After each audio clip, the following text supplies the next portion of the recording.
This is my latest interview with the incredible writer-director Wyn Wallace, whose recent short, The Complete Package, is on an absolute tear on the independent film festival circuit.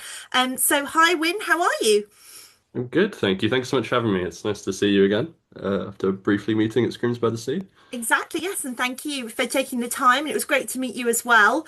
For those who are unaware about the complete package and yourself, would you like to introduce yourself and give us a bit more? Sure, sure. So I work in the film industry. I'm also a filmmaker working in very micro budget shorts and a feature that we currently have in post.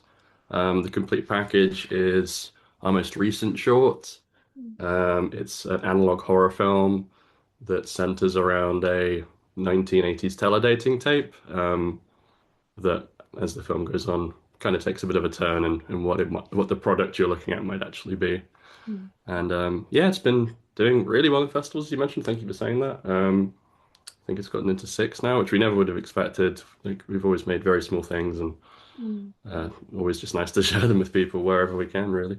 Exactly. I actually came across this recently. I covered Final Girls Berlin, and I think it was in the shorts package for that. And it was the iconography, it was the image of your one character in like the latex. She kind of looks like a bit of a, obviously you say it's like a tele dating Mhm. service, a retro, but she almost looked like she could have been in Baywatch. It's that iconic image of her. And I was like, what is this at a horror festival? Like, I have to check it out.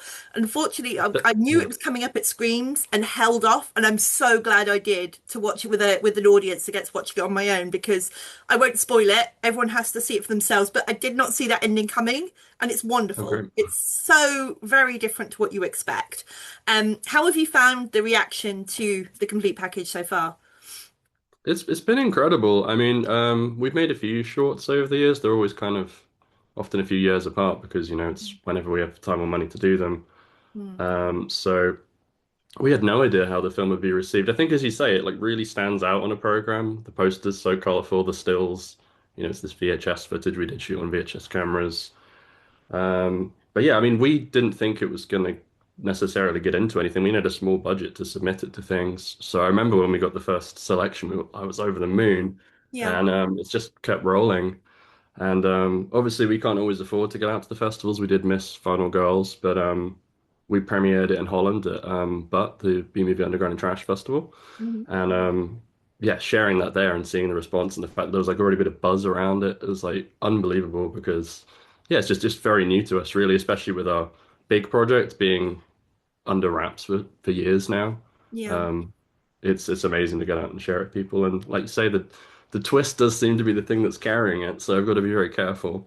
Yeah. Um, We're going to but yeah, it's protect just that been at all received so well. costs. So you keep mentioning this big feature as Mm, well. Can you tell us a little bit of information? Obviously, I was part of your panel at Screams by the Sea. Very fortunate to be part of that and to get a bit more information. But for those who want a bit sure. more information, Yeah, so the feature film is called Crit Summer Party Massacre. It's based on a short film we made in 2016. wow, my It goodness. was, yeah, it's been a long time coming. The short film was sort of done as like a shootout, basically, like everybody come bring some ideas. We had like a little page of sort of notes, and then we just sort of had fun with it and experimented. We kind of carried that over to the feature. It's essentially, I like to describe it as weird science meets the Terminator making out in front of an episode of Buffy. It's a real What a it, wonderful blend of references. yeah, it's basically the film I would have made when I was like 8 or 9. So it's a real love letter to the kind of things I wanted to see in a film as a child. We did approach it quite naively in that regard. No real budget, no schedule. We kind of assumed it would be done in a couple years, but Hmm. life has a habit of getting in the way, obviously like lockdown and everything. Yeah. But it's now in post. I'm bad at pitching it to be fair because it's kind of a wacky movie, but it's basically about a group of Dungeons and Dragons players who end up messing with the occult and hacking the government mainframe. Oh, And okay. All right. yeah, it all kind of spirals from there very rapidly. And the titular crit is a sort of government killing machine robot that's the centerpiece, and as you can imagine, a big part of the titular massacre that takes place. Wow. I mean, that's kind of a good theme at the moment. I know you've been working on this for quite some time, but obviously you'd be familiar with group chat as well, being another D&D, but more screen life based horror. Um, Right, I actually don't know too much about that one. Oh, that's definitely one to check out then, I because will. was fortunate to see that at Black Sunday Film Festival, and now quite pally with the director Dan Branley.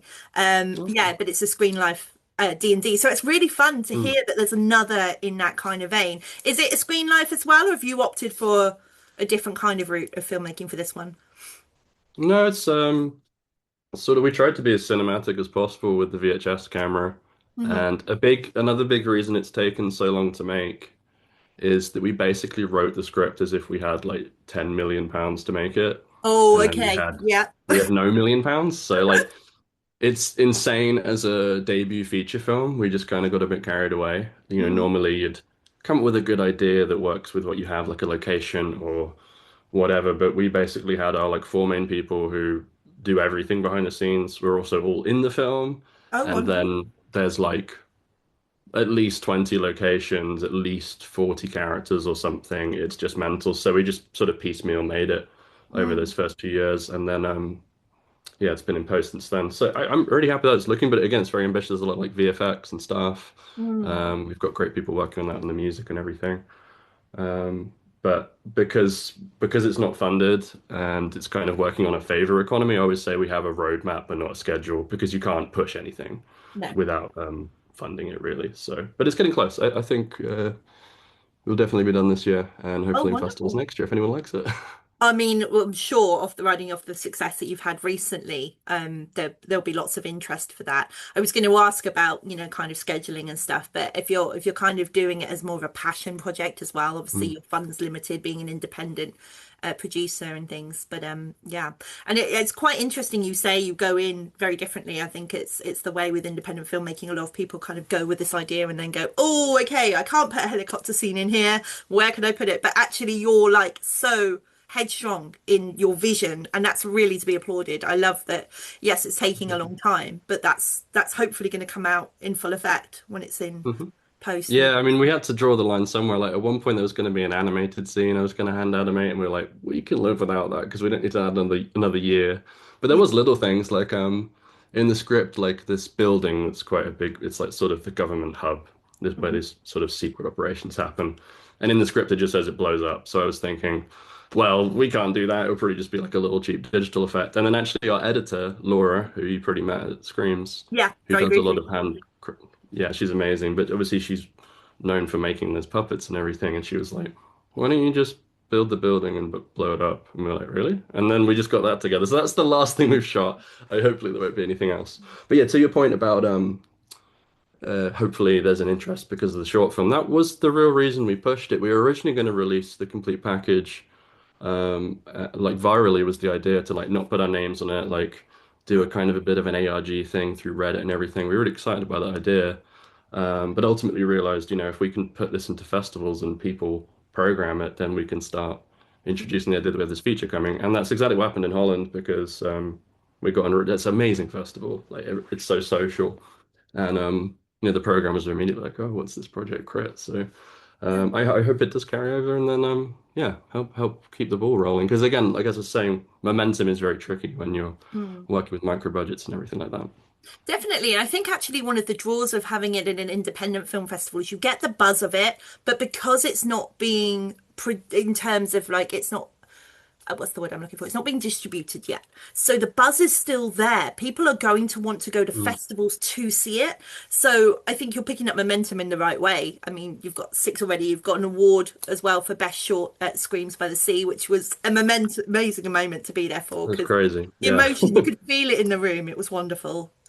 Oh, I've been so anxious about that since because I went up and I didn't even say thank you. Oh, I you was definitely so did. I recorded you. I've got it. We've circulated it. You definitely said oh thank you. really? I It was thought quite that hard to might have pick been up, but I Faye. heard you. Don't Our worry. lovely art director, who I haven't shouted out yet, but obviously Faye is a huge part of both of these films. Again, it's always a very small group of us who kind of have to do everything. Yeah, of course. Um, And what would you say Mhm. is your kind of like inspiration as well? You said you drew on a lot of like childhood aspirations, what you were really into as a child for this feature. Is there anything Mm. else you really are kind of headfast in putting into your projects? Hmm. I just always wanted to make films, really. I think a big reason we ended up doing the VHS thing, which has kind of become our sort of identity now, Mm. was I never had a camcorder as a kid. I always wanted one. So when I saw it in a charity shop years later, it's a bit like, when there's a toy you don't have as a kid, and then when you're an adult, I can buy it now, but it's Oh £100. yeah, that Luckily, adult this was money is £15. dangerous. It's so dangerous. Yeah, totally. Yeah, I picked this guy up recently. I was very happy about. He Oh, looks a bit like Crit, actually. That's why I noticed him. But yeah, that's so that's a cool. complete aside. Um, but yeah, so it was like just sort of revisiting that thing from my childhood, and I forget really where I was going with this, but that has come to be kind of a thing, and I love shooting on VHS now. Yeah. And it's One day kind we'll shoot a quote real film, do but you think you'll be releasing it like a physical copy when it gets to that stage on VHS? Because physical media is having a real surgence at the moment as well, with people bringing back even music on cassette tapes and things like that. 100%, yeah, that's always been the plan. I'll probably be dubbing all those tapes myself though, so it's going to be quite time consuming. My And we goodness. were actually looking at like DVD authoring as well, because again, um, like you say, I think that is, especially with the kind of handmade film that it is, I think it's so important to be able to produce a copy of it. I mean, for me as well, it's just like seeing your film on a VHS tape, like that's the goal, right? Not that I'm completely Absolutely. stuck in the past or anything. No, no, but I mean, we all kind of are. I mean, I'm an 80s kid, and I tell you, my tattoos are from childhood, Gremlins and Labyrinth and what have you. And half of I don't actually collect a lot of physical stuff, but what I do have are like critters and like the older kind of niche stuff you grew up on. So yeah, Nice. I'm fully with you on that. I realize I didn't answer your question about No, what you sort of asked me what we're drawing on inspiration yeah, wise, right? exactly. Yeah. Yeah, so I guess it always has been horror adjacent for me because that's just so compelling, especially growing up. But it's funny, yeah, the childhood stuff does keep coming into it. Actually, weirdly, the project we're writing now is more adolescent, so I guess I'll eventually grow up. But there's loads of filmmakers who inspire me. I think you couldn't approach doing something like Crit without thinking about early Peter Jackson, Mm, without thinking about early Robert Rodriguez, mm. that sort of thing. Just I was obsessed with micro budget filmmakers at the time, and didn't listen to any of their advice really. No, I mean, that's it. They put it out there as a warning, but everyone has to start somewhere, right? And I think Mm, that's a really cool approach because you've come from that experience of wanting that, but now you've got it. You're like, that's the media I want to produce something in, right? That's hmm it's really Yeah. wonderful. Yeah, great. And in terms of obviously you've got the bigger aspiration here, are you going to be releasing any other kind of short form media in the meantime to kind of keep us going, let us get to know you as well as a filmmaker? It's funny because when we did the complete package, it was partly motivated by the fact that we had this big project that we couldn't put out yet. So we wanted to do something immediate, and it was for us like very quick, 1 day shoot. I think it was edited maybe 5 months later and then submitted. Mhm. So that was really cool. Um, sorry, trail of thought. Okay. What were you saying?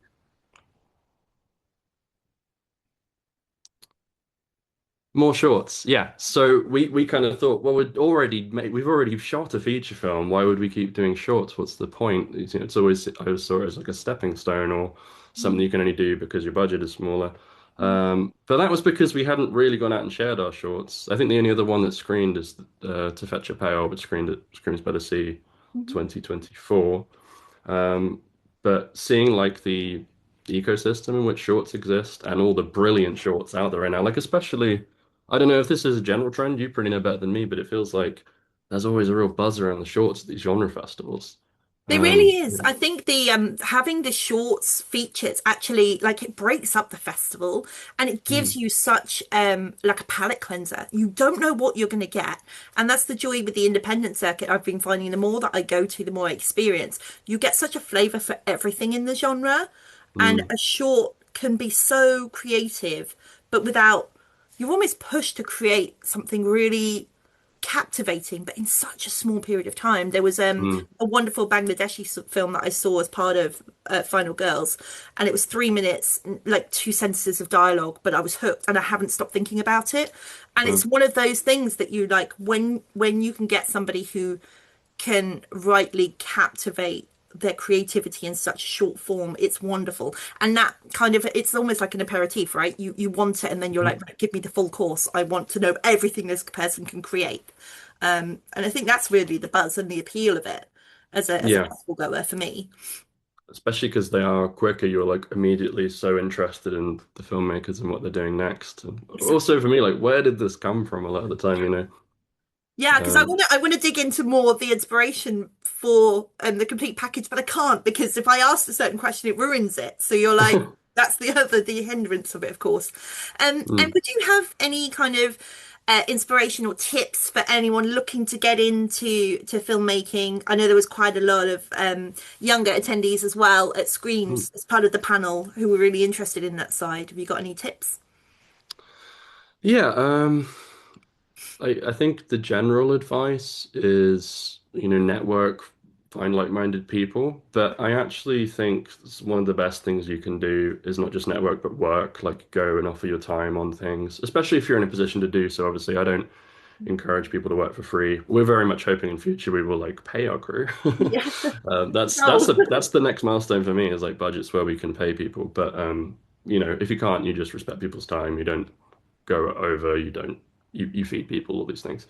Um, but if you're able to go and work with people, I think that you will find a lot more contacts. I mean, obviously in my commercial work, I'm not working in genre really, but I was on a Christmas movie in January, and like the assistant director was like writing a biopic that he was going to um, be co-producing.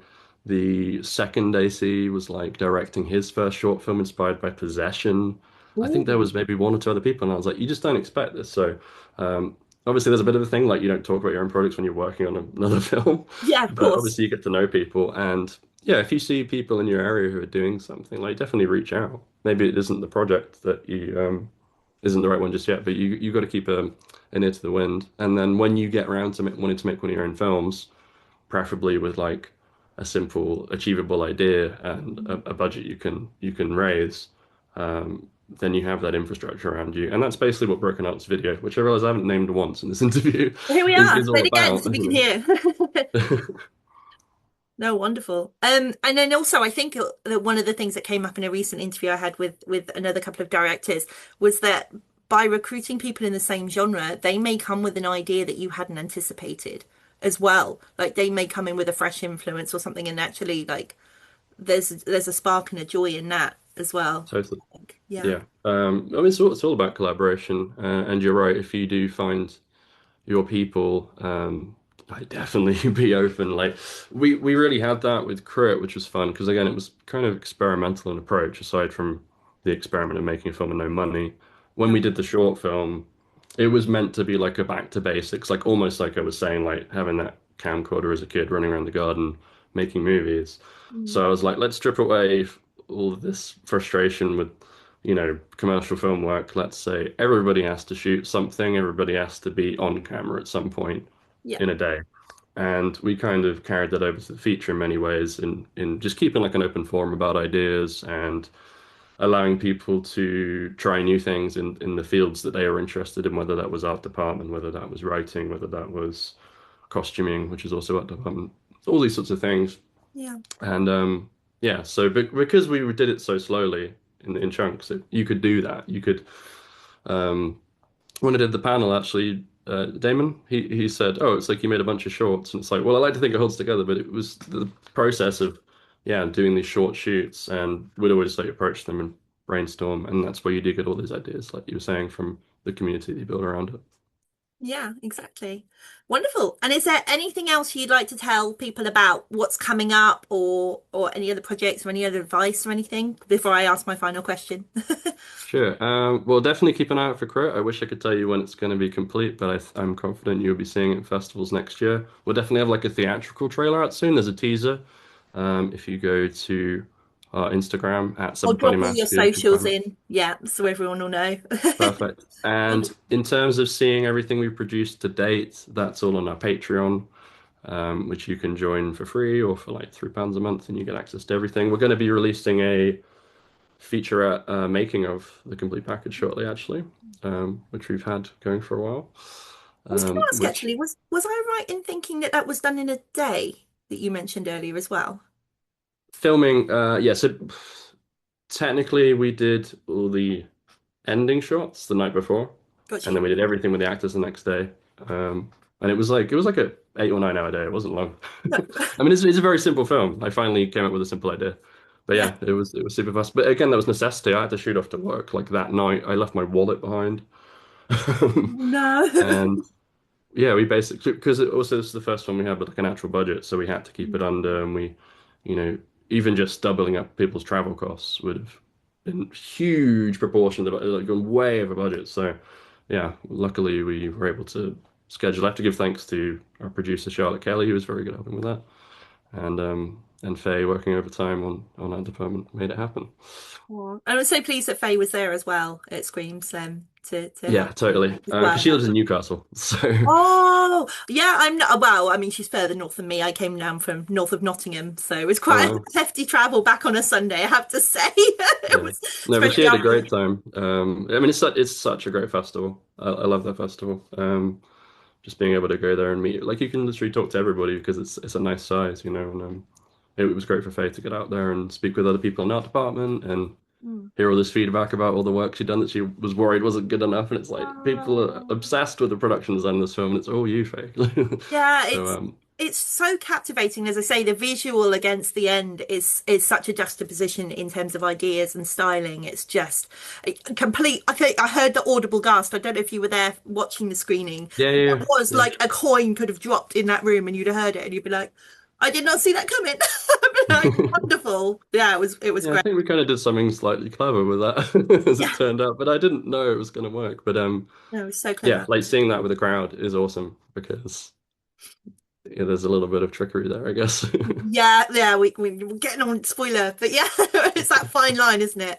Yeah. Wonderful. Well, then I have just one final question that I like to ask everybody that I interview with, and that is, I'm going to go with your feature though, because it's a bit hard to do it with the complete package and not spoil it.